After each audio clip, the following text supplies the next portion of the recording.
Les effets spéciaux, c'est vraiment de l'art. Des millions sont dépensés pour créer des super productions belles et réalistes. Et en général, ça marche bien.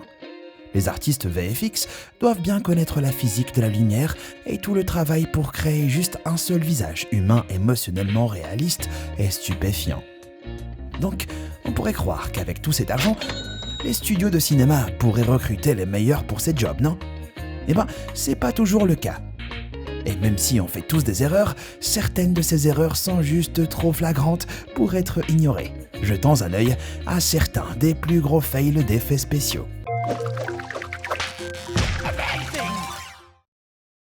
À noter avant de commencer, les effets numériques et les effets visuels ou VFX sont liés et sont différents.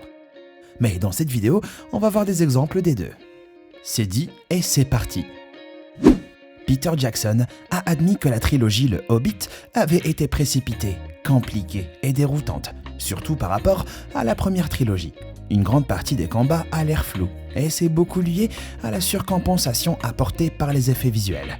Prenez la célèbre séquence de poursuite en tonneau où les nains échappent aux orques en flottant dans des gros tonneaux. Si la séquence est assez sympa, ils se sont vraiment amusés à la faire. C'est pas hyper crédible. Perso, j'ai bien ri quand le baril de Bombour a rebondi le long du bord de la rivière d'une manière qui semblait totalement physiquement impossible.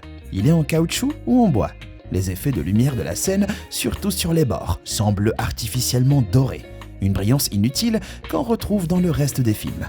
Et dans cette scène où les règles de la physique sont jetées par la fenêtre, on voit un pont qui tombe sous Legolas, juste pour qu'il saute de pierre en pierre. Il vole presque. Alors oui, je sais que les elfes sont censés être super légers, mais ça a l'air ridicule, vous trouvez pas ? En parlant de ridicule, jetons un œil à notre limace de l'espace préféré. Dans l'édition spéciale de 1997 de Star Wars, Un Nouvel Espoir, une scène avec Jabba et Han Solo, et pas dans l'original de 77, a été réintroduite. Si l'utilité de cette scène est discutable, la qualité des effets spéciaux de Jabba est comique. Les textures floues et le rendu maladroit donnent à Hutt, qui est censé être menaçant, un air triste et dégonflé. Et on dirait un vieux personnage de jeu vidéo, plus qu'une limace de l'espace maléfique. Bon, ok, c'était dans 1997. Mais c'était 4 ans après les super effets de Jurassic Park. Et la nouvelle version de Jabba en 2004 était aussi mauvaise. Trop peu convaincante et sombre. L'étalonnage des couleurs de toute la scène a dû être ajusté pour s'adapter au nouveau. Alors, ça en valait le coup, et quelle version préférez-vous ? En général, c'est quand les scènes d'action en font trop qu'il y a des boulettes sur les effets spéciaux. Les James Bond en sont un bon exemple. Et Meurt un autre jour de 2002 ne fait pas exception à la règle, souvent décrit comme le pire film Bond de tous les temps. On atteint de nouveaux sommets quand Pierce Brosnan doit s'échapper à un laser spatial qui fond la glace en surfant sur un tsunami causé par la chute d'une banquise. L'idée est plutôt cool, mais l'exécution est atroce. Autre exemple d'apesanteur, quand un faux personnage flagrant apparaît au-dessus de la crête de la vague, juste avec un parachute jaune. Bond atterrit, mais le seul effet sur l'eau est quelques petites gouttes. Au lieu du grand sillage qu'il devrait couper dans la vague. Le mur d'eau fait par ordinateur s'élève en arrière-plan, juste pour bien montrer le fait qu'on regarde clairement deux séquences superposées. Bien essayé, Mr. Bond, mais vous m'avez presque eu. Maintenant, Jurassic Park. Je sais ce que vous pensez. Que fait ce chef-d'œuvre sur cette liste ? C'est une bonne question, parce que Jurassic Park était vraiment en avance sur son temps. Un grand nombre des effets incroyables de dinosaures étaient dus à l'utilisation d'animatroniques. Et les effets spéciaux révolutionnaires peuvent être en partie attribués à l'utilisation d'un éclairage directionnel spécifique permettant aux animateurs de modéliser la lumière plus facilement, avec une seule source de lumière. Ça se voit vraiment bien dans la scène d'évasion du T-Rex sous la pluie. Une des seules grosses erreurs du film était en fait une erreur de rendu informatique. Et si vous voulez la voir, ne clignez pas des yeux. Essayez de repérer où ça se passe dans ce clip. Vous avez vu ? Si oui, vous avez des yeux perçants. Perso, j'ai dû ralentir la vidéo à 25%. Ok, regardez le Vélociraptor. Continuez de regarder. Là, dans une seule image, il disparaît totalement de la bouche du T-Rex. Plutôt fou, non ? Les animateurs ont eu de la chance que l'ordi ait juste bugué au moment où on le voyait moins. Ils ont aussi eu de la chance que ce soit juste le Vélociraptor, puisqu'un T-Rex disparu aurait pu leur prendre des mois à recréer. Quelqu'un devrait parler à Alan de ces Vélociraptors invisibles et de ceux qui parlent. Pour comparer, passons à un truc plus récent. Dans l'ensemble, Black Panther de Marvel était un film fou.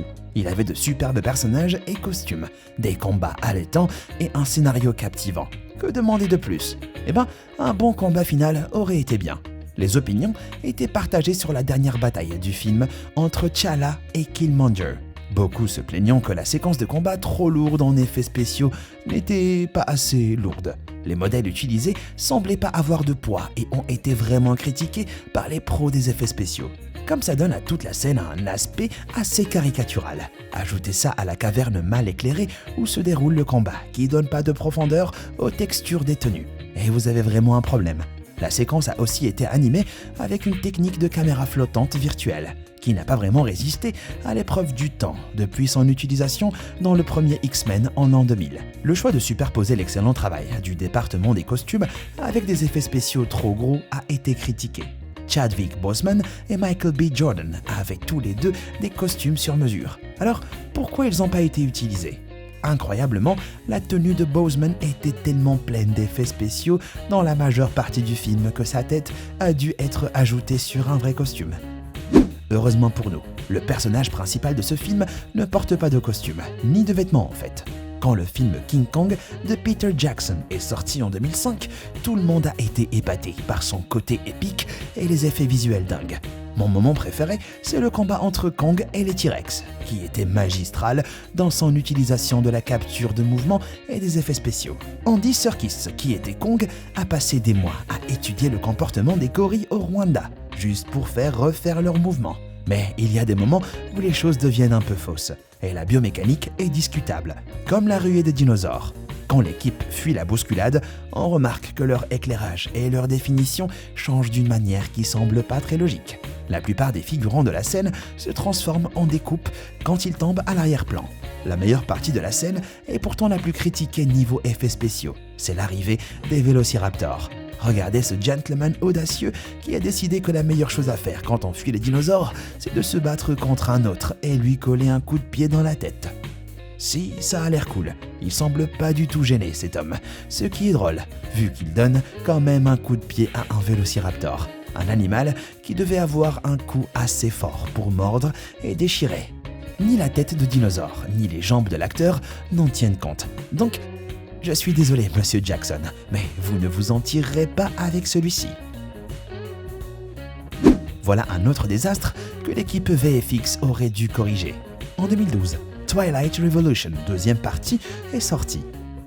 Les critiques n'ont pas été trop impressionnés par le côté mélodramatique type feuilleton, télé du film. Ce qui est dur à justifier, vu le budget de 136 millions de dollars du film. Une chose qui ressort de cette finale en deux parties, c'est les bébés bizarres dans le film.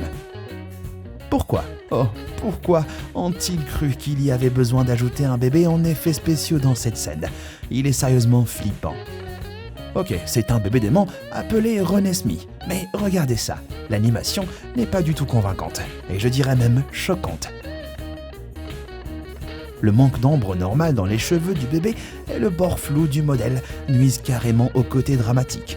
À mon avis, ils auraient dû voir cette horreur et dire « Bye bye bébé, ça m'a fait faire des cauchemars ». Comme on vient de le voir, les films de vampires regorgent d'effets spéciaux atroces. Quand Van Helsing est sorti en 2004, il a placé la barre haute dans le palmarès des pires effets spéciaux. Regardez la désintégration de cette créature ressemblant à une harpie au début du film. Avant même qu'elle commence à changer de forme, on voit bien que le modèle est collé sur un arrière-plan pré-filmé et que la tête de l'actrice a été ensuite rajoutée sur ce modèle. Le mélange et l'étalonnage des couleurs sont négligés, et les bords ternes et flous du modèle gâchent vraiment l'immersion du spectateur dans l'histoire. Et quand la dame harpie vampire devient noire et hurle, on voit un squelette de style jeu vidéo vintage, qui heureusement ne reste pas trop à l'écran. Pour un film avec un budget de 160 millions, les effets ne sont vraiment pas bons. Alors, laissez-moi nous rendre service à tous et coller un pieu directement au cœur de cet exemple d'effet de mauvaise qualité. Quelques années plus tôt, Le Retour de la momie est sorti au ciné et a reçu des critiques mitigées, mais rapporté 433 millions sur un modeste budget de 98 millions. Mais en fait, je pense qu'ils auraient dû dépasser la centaine de millions et mettre chaque centime de ces 2 millions supplémentaires pour réparer la monstruosité animée qu'était le roi Scorpion. Quand Dwayne The Rock Johnson sort de la tombe avec un corps de scorpion, quelqu'un a fait remarquer qu'on dirait qu'il s'est échappé d'un mauvais jeu PlayStation 2. Ça pique les yeux. Mais bon, on est aussi content qu'un modèle de personnage aussi terrible et hilarant ait fini sur nos écrans. Les animations risibles étaient juste monnaie courante au début des années 2000. Et une partie de moi adore ces jours plus simples, où les combats épiques étaient tellement plus cool vu que vous rigoliez tellement. On continue sur le thème du jeu vidéo et on passe à Sonic. Sonic était un classique du jeu vidéo de Sega. Et j'admets que j'étais plutôt content quand j'ai entendu dire qu'ils allaient faire un film, jusqu'à ce que je voie la bande-annonce. La version ultra anthropomorphisée et mignonne du Sonic que l'équipe VFX a créé a suscité un déluge de critiques des fans du jeu. Le gros problème, c'est le design. Le Sonic du film ressemble tout simplement pas au Sonic du jeu. Avec ses petits yeux verts, son petit nez et sa petite bouche, on dirait qu'ils ont tenté de l'humaniser. Mais en fait, pourquoi ? Et regardez ses dents. Ses dents blanches ne montrent pas du tout la méchanceté et la vitesse de Sonic. Et on dirait plus un dentier amateur. Mais c'est un hérisson. Franchement, il devrait avoir des dents de hérisson, non ? Heureusement, dans un rare exemple de studio de cinéma cédant aux critiques des fans, Jeff Fowler, le réalisateur de Sonic, a accepté de refaire le personnage. Et même si la sortie du film a été reportée à 2020, j'étais juste content que ce problème vraiment épineux ait été corrigé rapidement. Alors, laquelle de ces erreurs était la plus immonde ? Il y a plein de bons exemples que j'ai pas inclus. Donc, si vous en avez un que vous pensez que je devrais mentionner, laissez-moi un commentaire. Merci d'avoir regardé et comme toujours, à bientôt.